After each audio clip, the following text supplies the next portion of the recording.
আপনারা জানেন যে গতকাল বিধানসভায় এবং বিধানসভার বাইরে অনেকগুলি ঘটনা ঘটেছে। আমি কালকে ইলেকট্রনিক্স মিডিয়াও রাতে দেখছিলাম, কোনো প্রিন্ট মিডিয়াও আজকে দেখছিলাম। তাতে একটি বিষয়ে সংবাদ মাধ্যম একটা বাক্য বা শব্দ খরচ করেনি, কিন্তু এটা পশ্চিমবাংলার জনগণের স্বার্থ সংশ্লিষ্ট। সেটা হচ্ছে গতকাল যখন হাউস 11টার সময় বসলো, আমি মাননীয় অধ্যক্ষের অনুমতি নিয়ে as a leader of opposition আমি বলার সুযোগ চেয়েছিলাম, তিনি আমাকে অ্যালাউ করেছিলেন। আমার বলার বিষয়বস্তু ছিল যে রাজ্যে মুখ্যমন্ত্রীর পরে সবচেয়ে গুরুত্বপূর্ণ দপ্তর হচ্ছে স্বরাষ্ট্র দপ্তর তথা পুলিশ দপ্তর। আমি কালকে বলেছিলাম যে গত বছর আজ থেকে 7-8 মাস আগে আপনারা রোস্টার চেঞ্জ করেন। এর আগে বৃহস্পতিবার ছিল হোমের, আপনারা চেঞ্জ করে মানডে করেন। আমরা বর্ষাকালীন অধিবেশন, শীতকালীন অধিবেশন আর এবারে বাজেট, সংক্ষিপ্ততম বাজেট অধিবেশন যেখানে রাজ্যপাল মহোদয়ের বক্তৃতা নাই। This is third time. একবার ভারত চীন যুদ্ধে রাজ্যপাল মহোদয়ের বক্তৃতা হয়নি, একবার শিখ দাঙ্গা এবং তৎকালীন প্রধানমন্ত্রী ইন্দিরা গান্ধী মারা গেছিলেন, এক্সট্রা অর্ডিনারি সিচুয়েশনে গভর্নর স্পিচ বাদ গেছিল। কিন্তু এবারে কোনো এক্সট্রা অর্ডিনারি সিচুয়েশন নেই। এমনকি কোভিডের সময়ও সোশ্যাল ডিস্টেন্স মেনে ফাঁকা ফাঁকা বসে বসে গভর্নরের স্পিচ শুনেছি আমরা। দিস ইজ ফার্স্ট টাইম, কারণ ছাড়াই বাদ দিয়েছেন, ঠিক আছে। গভর্নরের স্পিচের উপরে ডিসকাশনে অপোজিশনের রাজ্যের আইন শৃঙ্খলা,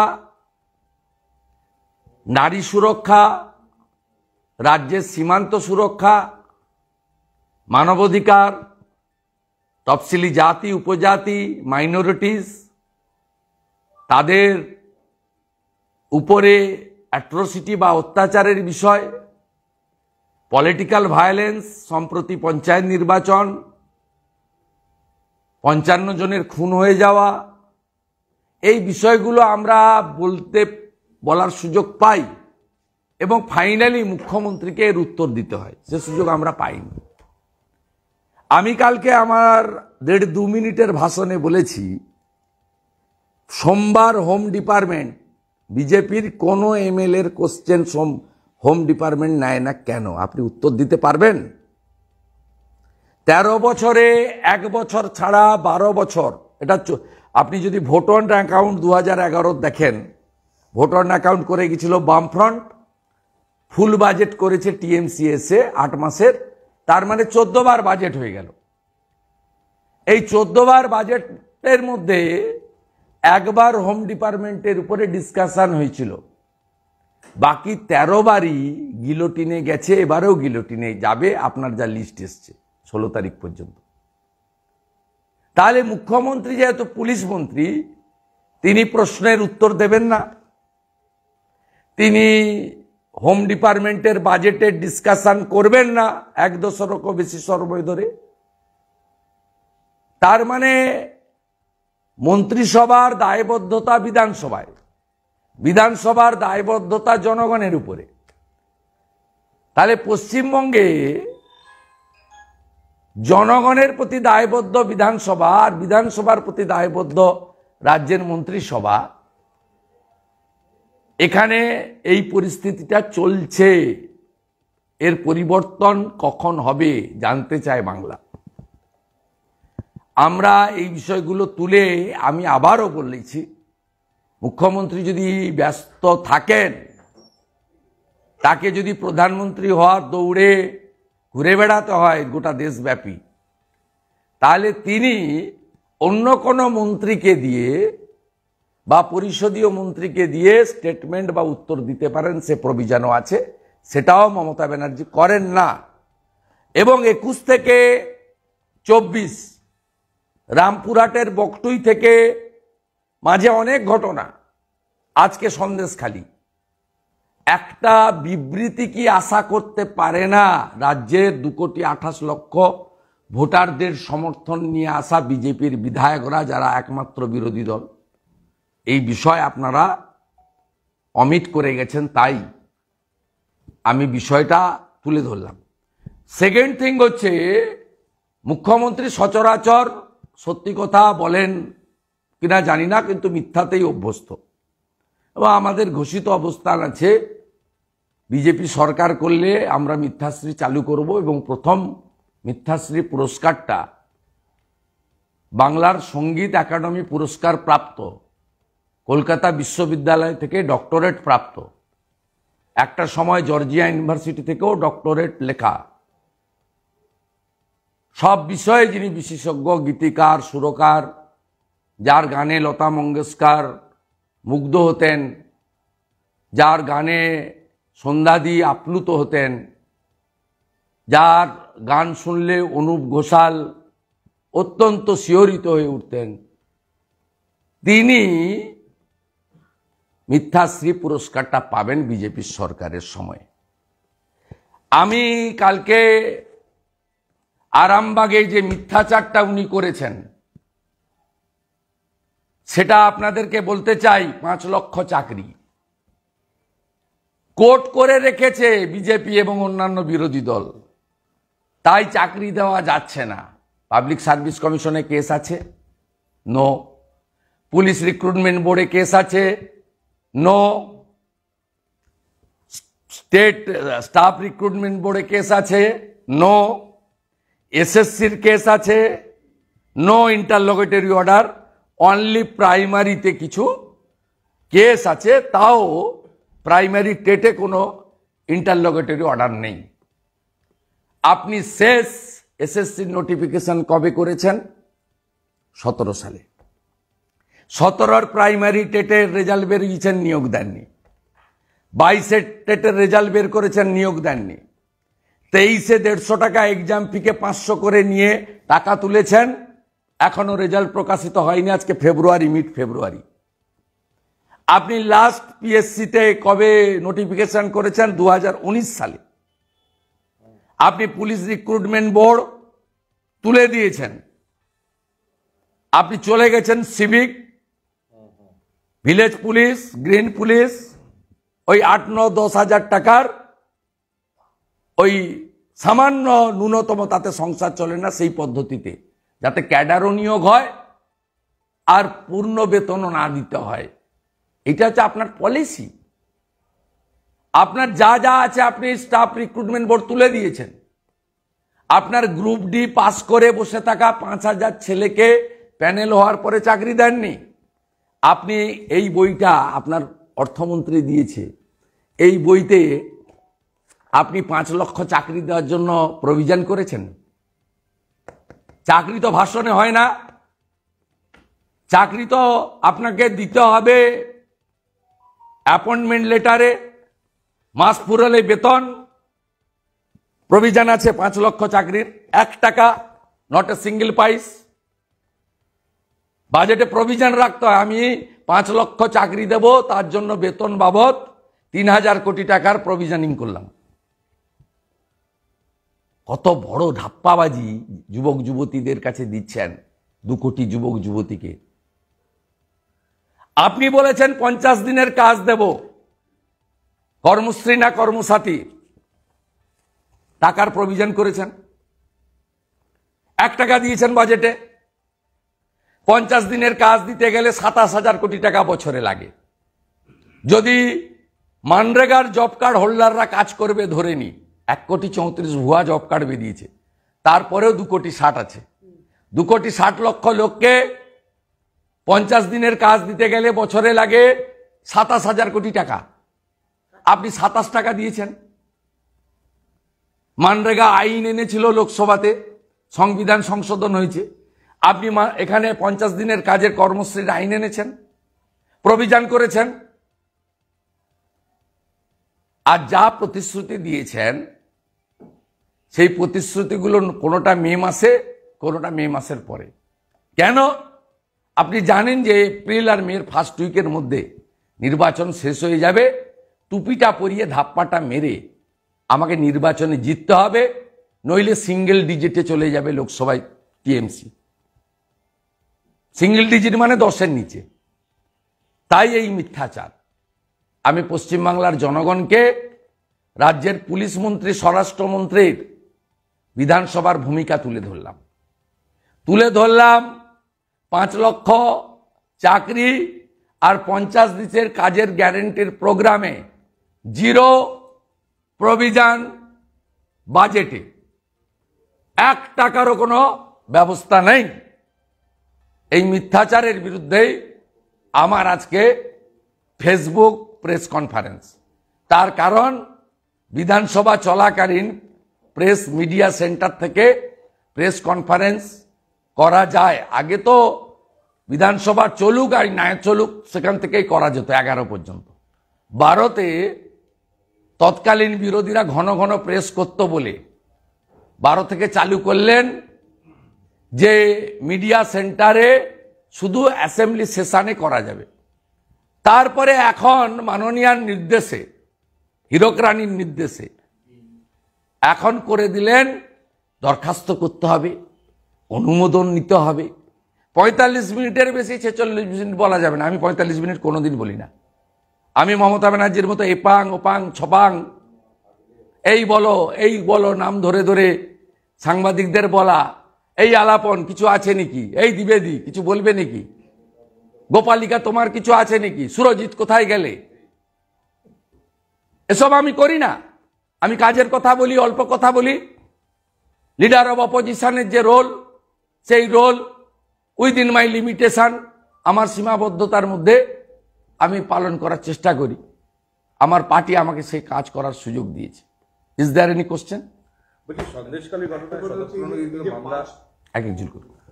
সন্দেশখালী ঘটনায় শতপ্রণোদিত মামলা হাইকোর্ট গ্রহণ করলো। বিচারপতি বলছেন যে এই ঘটনায় হস্তক্ষেপ করার এটাই সঠিক সময়। ধর্ষণের মতো মারাত্মক অভিযোগ উঠছে, বিচলিত বিচারপতি। আমরা চাই কলকাতা হাইকোর্ট সেন্ট্রাল ইনভেস্টিগেটিং এজেন্সিকে তাদের লেডি অফিসারদের দিয়ে টিম বানিয়ে ইমিডিয়েট অ্যাকশন নিক। যত দিন যাবে এভিডেন্স টেম্পার হবে, এভিডেন্স টেম্পার হয়ে যাবে ইমিডিয়েটলি। আর আদারওয়াইজ উইদিন শর্ট পিরিয়ড জাতীয় মহিলা কমিশন বা এনএইচআরসিকে দিয়ে ফ্যাক্ট ফাইন্ডিং করে সরাসরি সিবিআইকে কোর্ট মনিটরিংয়ে দিয়ে দেওয়া হোক। আর যতগুলো উইটনেস তাদেরকে এক্ষুনি ইন্ডিপেন্ডেন্ট এজেন্সির সেফ কাস্টডিতে রাখা হোক এবং তাদের বাড়িতে সিসিটিভি এবং সেন্ট্রাল ফোর্স মোতায়েন করে দেওয়া হোক। সুমিত কুমার এবং মিস্টার রহমান বলে যে এসপিটি গেছে, এরা রাজীব কুমারের নির্দেশে, মমতা ব্যানার্জির ইচ্ছায় পার্থ ভৌমিক, নারায়ণ গোস্বামীদের অর্গানাইজ করা এতে এভিডেন্স টেম্পার করছে, মেয়েদেরকে এলাকা ছাড়া করছে।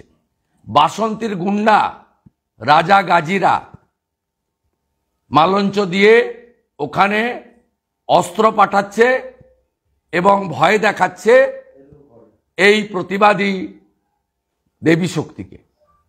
অতএব কোর্টের এই যে initial observation on behalf of BJP on as a leader of opposition, আমি এটা ওয়েলকাম করছি। এবং আমার বক্তব্য উইটনেসদের প্রোটেকশন এবং ইমিডিয়েট যদি ইন্ডিপেন্ডেন্ট এজেন্সিকে না নামানো যায় তাহলে কিন্তু উইটনেস টেম্পার হবে।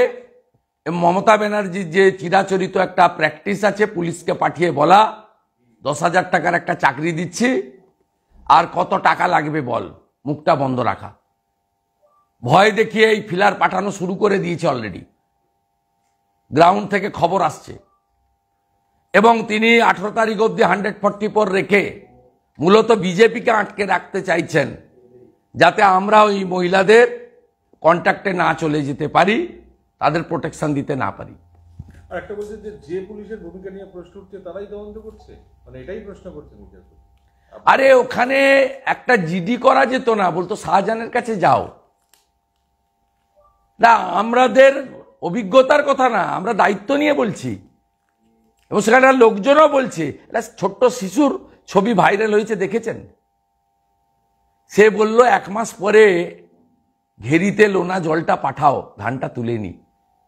কি নিদারুণ! ওকে তো কেউ শিখিয়ে দেয়নি। দেখেই বোঝা যাচ্ছিল, রিক দাস না কি নাম, আমি বলতে চাই না, তারা কি বলছে, আমার দাদুর দোকানটা ভেঙে লালটু দাস, শাহজাহান এরা প্যাসেঞ্জার সেট করে দিয়েছে। কি ভয়ঙ্কর অবস্থা! ঠিক সেম ফলতাতে চলছে, সেম, একেবারে একদম সেম। জাহাঙ্গীরকে হুঁশিয়ারি দিচ্ছি, তোমার অবস্থা শাহজাহানের থেকেও খারাপ হবে, অপেক্ষা করো, বেশি দিন না, ডেজ আর নাম্বার। মিস্টার সৌরভ, আপনি বললেন যে সিরিয়াল বাজেট প্রভিশনে কোনো টাকা রাখা, হ্যাঁ, এই তো বাজেট বইটা নিয়ে যান, নিয়ে যান বাজেট বইটা। এই প্রশ্নটা অর্থমন্ত্রীকে করা হয়েছিল যে 5 লাখ যে চাকরির কথা বলা হচ্ছে, এইটাকে উনি দাবি করেন যে এটা বাজেটে টাকা রাখা হয়েছে। না, কোথায় দেখান, পৃষ্ঠা নম্বর দেখান, পৃষ্ঠা নম্বর দেখান। আমি তো 22-এর আগে বলিনি। উনি জবাবি ভাষণে যদি প্রভিশনিং করে দিতেন আমি বলতাম না। আপনার বাজেট পাস হয়েছে কত তারিখে? সরি, শনিবার দিন, 10 তারিখ পাস হয়েছে। 10 তারিখে উনি তো রিপ্লাইতে প্রভিশনিং রাখেননি। আমি তো বাজেট পেশের দিনে অনেক কথা বলেছি, আমি বলিনি? আমি আমার স্পিচে বলেছি।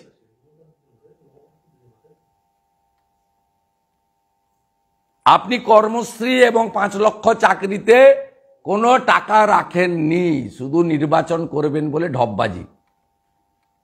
আপনার লোকেরা SLSTর ছেলেদেরকে বিকাশ ভবনে নিয়ে গিয়ে 3.5 বছরের জেল খাটা মাল, আর আপনার শিক্ষামন্ত্রী, ওরাই বলেছে, আমি বলিনি, 1 ফেব্রুয়ারির মধ্যে নিয়োগ হবে। আপনি 19 সালে ভোটের সময় মাইক ধরে বলে এসেছিলেন। আপনি 21-এর ভোটে সব আগে বলেছিলেন ডবল ডবল চাকরি। ডবল ডবল চাকরি কে পেয়েছে? আলাপন ব্যানার্জি পেয়েছে, 5টা চাকরি পেয়েছে। হরিকৃষ্ণ দ্বিবেদী 2টো চাকরি পেয়েছে, আরো একটা পাবে, হিটকো। ববি হাকিমের চাকরি গেল বলে। আমি বলছি, শুনে রাখো। ডবল চাকরি কে পেয়েছে? বাসুদেব ব্যানার্জি। ডবল চাকরি কে পেয়েছে? নবীন প্রকাশ। ডবল চাকরি কে পেয়েছে? মনোজ মালব্য। ডবল চাকরি কে পেয়েছে? বীরেন্দ্র। ডবল চাকরি কে পেয়েছে? আডি মিনা। আপনাকে চুরি করতে আর গণতন্ত্র ধ্বংস করতে যে যে আধিকারিকরা সাহায্য করেছে, তাদেরকে আপনি করেছেন। আপনি হাতি পুষছেন, doctor Amit Mitra. Government guest house, গাড়ি, চিফ মিনিস্টার অ্যাডভাইসার, ক্যাবিনেট মন্ত্রীর সমান অর্থনৈতিক প্রোটেকশন। কি কাজে দেয়? কি কাজে দেয়? কতগুলো লাগে আপনার? ডবল চাকরি কার? প্রদীপ মজুমদারের। হর্টিকালচার কর্পোরেশনে 22 টাকার আম গাছ 75 টাকা করে বেচেছে মানরেগায়। 45 টাকার নারকেল গাছ 250 টাকা করে বেচেছে না মানরেগাতে। তৃণমূলের যত এমপি আছে সবার এমপি ল্যাট অ্যাগ্রো কর্পোরেশন থেকে হয়, এক্সচেঞ্জ অফ 15%। একটা বিষয়, এই মুহূর্তে বসিরহাট এসপির সামনে ধুমধুমার পরিস্থিতি, পুলিশ লাঠিচার্জ করছে, সুকান্ত মজুমদারও গিয়েছেন। একটা ঘটনা দেখা যাচ্ছে যে বিধানসভায় আপনারা সরব হচ্ছে, পার্টি সরব হচ্ছে, কিন্তু কংগ্রেস অন্যদিকে বাম, এদের এই ঘটনা নিয়ে কোনো রকম সক্রিয়তা সেটিং বিষয়টা কি দাঁড়াচ্ছে? না, বিষয়টা কি সবাই জানে। বাঙ্গালোরে কি হয়েছে, পাটনায়, মুম্বাইতে কি হয়েছে। একমাত্র no setting opposition BJP. BJP লড়ে, পার্টিও লড়ছে, আমরাও লড়ছি, সবাই লড়ছে। নিচের তলার কার্যকর্তাও লড়ছে, উপরতলার নেতারাও লড়ছে, কেউ ঘরে বসেনি। করবি বিজেপিকে টার্গেট, ওদের বিজেপিকে টার্গেট, মমতা ব্যানার্জিকে খুশি করার জন্য এটা ওদের করতেই হবে। বিধানসভায় বিরোধী দলনেতাকে সাসপেন্ড করবে, রাজ্য সভাপতির মিছিলে লাঠি চালাবে, কণ্ঠরোধ করো, ভয় দেখাও। 7 জন বিজেপি মহিলা এমএলএ কে একটা ওয়াশরুমের ব্যবস্থা করেনি, 5 ঘন্টা আটকে রেখেছে রাস্তার উপরে। অমানবিক সরকার, বর্বর সরকার। আর বিজেপি লড়ছে। মমতা ব্যানার্জি 3টে শব্দে ভয় পায়। বিজেপি শব্দে ভয় পায়, নরেন্দ্র মোদীজির নাম শুনলে ভয় পায়, আর অমিত শাহজিকে তার নাম, তার ছবি দেখলেই ভয় পায়। এই 3টে শব্দে পিসি এবং ভাইপো আতঙ্কে থাকে। আগামী 15 তারিখ আপনারা আবার যাবেন আমি আজকে কোর্টে মুভ করেছি এবং কোর্টে এখন হিয়ারিং চলছে। কোর্টের হস্তক্ষেপ চেয়েছি। কোর্ট যেমন বলবে তেমন হবে। কোর্ট যদি বলে 5 জনের ভিতরে যেতে যাব, কোর্ট যদি বলেন পরে যেতে তাও হবে, কোর্ট যদি বলেন একা যেতে তাও হবে, আর কোর্ট যদি সব বিজেপি এমএলএদের যেতে বলে, ভিডিওগ্রাফি করতে বলে, আমরা সেখানে গন্ডগোল করতে যাচ্ছি না অন হিউম্যানিটেরিয়ান গ্রাউন্ডে যাচ্ছি। বিজেপির 14 জন কার্যকর্তা অ্যারেস্ট, বিকাশ সিংকে কালকে যেভাবে অ্যারেস্ট করা হয়েছে, আমরা সেই পরিবারগুলোর সঙ্গে মিট করার জন্য যাচ্ছি। ঠিক আছে, থ্যাংক ইউ। কিছুক্ষণ আগে ব্রাত্য বসু একটা অভিযোগ করেছেন যে কেন্দ্রীয় সরকার রাজ্যের সমস্ত থিয়েটারকে একটা নাটক পাঠিয়েছেন, যে নাটকে প্রধানমন্ত্রী গুণগান করা, সমস্ত থিয়েটারকে বলেছে সেই নাটক করতে হবে, ঠিক করেছে, অনুদান বন্ধ। ঠিক করেছে, ঠিক করেছে। রাষ্ট্রবাদের পক্ষে প্রচার যে করবে, দেশপ্রেম নিয়ে যে প্রচার করবে, জাতীয়তাবাদ নিয়ে যে প্রচার করবে, নেতাজির কথা, সর্দার বল্লভভাই প্যাটেলের কথা যে বলবে, তারাই ভারত সরকারের অনুদান পাওয়ার যোগ্য বলে আমরা মনে করি। প্রধানমন্ত্রী গুণগান করতে বলেছেন, প্রধানমন্ত্রী মানে দেশের গুণগান করতে বলেছেন। অভিযোগ করছেন ব্রাত্য বসু ঘুরিয়ে বলছেন দেশ মানে প্রধানমন্ত্রী। কখনোই প্রধানমন্ত্রী তার ব্যক্তিগত গুণগানের কথা বলেননি, তিনি দেখাতেও পারবেন না। ভারত সরকারের জনমুখী প্রচার, রাষ্ট্রবাদ, দেশপ্রেম, সনাতন সংস্কৃতি, ভারতবর্ষ মুনি ঋষিদের দেশ, এবং শুধু তো নেহরু নেহরু করলে হবে না। নেতাজি সুভাষচন্দ্র বসু, সর্দার বল্লভভাই প্যাটেলকে আড়ালে রেখে, আম্বেদকরের কথা না বলে তুমি সমাজতন্ত্র, হোচিমিন, কার্ল মার্কসের কথা বলবে, টুকরে টুকরে গ্যাংয়ের কথা বলবে, তুমি বিকৃত করে দেবদেবীদেরকে নাটকে দেখাবে, মকবুল ফিদা হোসেনের মতো মা সরস্বতীর বিকৃত চিত্র পাবলিশ করবে। ঠিক করেছে। I welcome, heartily welcome on behalf of West Bengal people. চোপড়ার যে 4 জন শিশু চোপড়ার যে 4 জন শিশুর মৃত্যু হয়েছে, আজকে তৃণমূলের থেকে প্রেস কনফারেন্স করা হচ্ছে, বলছে রাজ্যপালকে ওখানে যেতে হবে, রাজ্যপালকে ওখানে যেতে হবে, সন্দেশখালী যাচ্ছেন ওখানে যেতে হবে। আর এই ঘটনার দায় হচ্ছে বিএসএফ এর। না, ঘটনা মর্মান্তিক, এবং বিএসএফ তো নিজে করেনি, এজেন্সিকে দিয়ে করেছে। যে এজেন্সি করেছে তার বিরুদ্ধে ব্যবস্থা নেওয়া উচিত। আর মহামান্য রাজ্যপাল সবসময় মানবিক। তিনি যখন ভাঙড়ে গেছিলেন, তৃণমূলের যে কর্মী খুন হয়েছিল তার বাড়িতেও গেছে, আইএসএফ কর্মীর বাড়িতেও গেছে। রাজ্যপাল মহোদয় ওখানে যাবেন কি যাবেন না, রাজ্যপাল মহোদয় ঠিক করবেন। কিন্তু আমি মুখ্যমন্ত্রীকে বলবো, রাজ্যপালকে ওখানে যেতে বলার আগে একবার সন্দেশখালী থেকে আপনি ঘুরে আসুন, আয়নায় নিজের মুখটা দেখুন, তারপরে অন্য লোককে পরামর্শ করবেন। আর এই কৃষক আন্দোলন নিয়ে মমতা বন্দ্যোপাধ্যায় টুইট করেছেন যে যেভাবে লাঠিচার্জ হচ্ছে এটা অমানবিক। উনি মোদিজির বিরুদ্ধে যা পান খড়কুটো আটকে রাখতে পারছেন। আমার ওখানে তো মহেন্দ্রটি শেখায়েতকে দিয়ে ক্যাম্পেইন করিয়েছিলেন উনি নন্দীগ্রামে ওনার জেতার জন্য, তো লাভ হয়নি। আমি কিছু বলবো না। যারা বাংলা বাঙালি করে তারা পশ্চিমবঙ্গের রাজ্যসভার কোটা বাইরের রাজ্যে দিচ্ছে, দিল্লিতে দিচ্ছে, আসামে দিচ্ছে। আমি আপত্তি করব না। আমরা বলি না, আমরা বলি ভারত ভারত। এরাই বলে বাঙালি বাঙালি। এরা আগে গোয়াতে দিয়েছে, এখন রাজ্যসভায় পশ্চিমবঙ্গে 2 লোক, 2জনকে পাঠাতে পারত তৃণমূল, তা না করে বাইরের রাজ্যে 2 দিয়ে দিয়েছে। না না, বলছি এবারে 4টের মধ্যে 2 দিয়েছে। আজকে রেশন দুর্নীতি মামলায় তো ভালো চলছে, ভালো চলছে, থ্যাংক ইউ।